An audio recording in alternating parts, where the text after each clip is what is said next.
Hey everyone, I hope you all enjoyed your spring break. Seems like it's been forever since we had to do a pre-discussion vlog, so I'm just going to jump right into it. So this week we started Written on the Body by Winterson, and I found it pretty cool because when I saw that she was the author of this novel, I realized that in my Greek mythology class that she also wrote something that I had to read earlier in the semester. It was about Hercules and Atlas. So it's kind of interesting to see that, to see her write in this format and in this genre compared to what I had to read before. So I'm kind of excited to compare the writing styles. So as for my reaction to the text, I wrote some things down. I noticed that when I read the back of the book where it says, the narrator of Written on the Body is neither name nor gender, I kind of got flashbacks to Mrs. Dalloway, and I was like, oh no. It took me a while to get used to the writing style of Mrs. Dalloway, so I knew that it was kind of going to be difficult to get back into reading that way, because Play As It Lays obviously was easier to read, and so was Lolita. So that's going to be kind of difficult for me to do. So I noticed one of the biggest things is that there's no quotations. I mean, there's a few, but not that many. So that's why I related it back to Mrs. Dalloway, because Mrs. Dalloway was like that. So you definitely have to look closely to understand the conversation and to see who's talking at what time.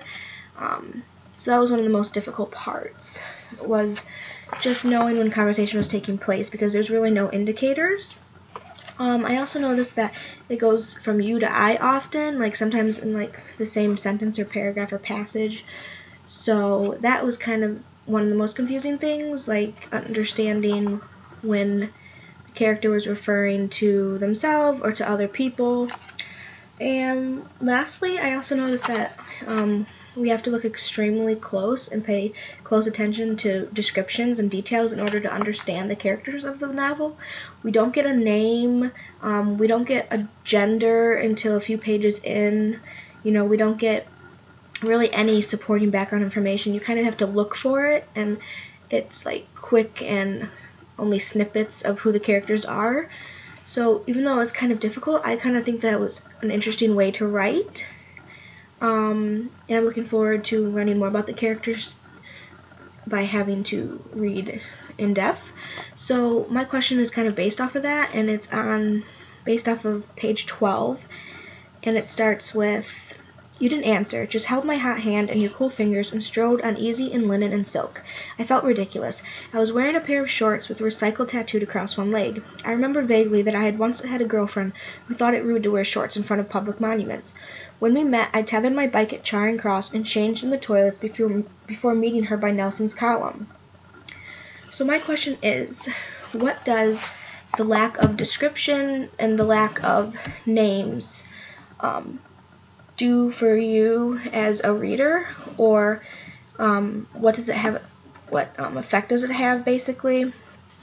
So in this specific passage that I picked, we find out the genders. We still don't know names, but we definitely find out the genders. So I'm just wondering, the way that it was written, what was the impact? And I'm looking forward to discussing this in class. I hope you guys have enjoy your last day of break, and I'll see you tomorrow.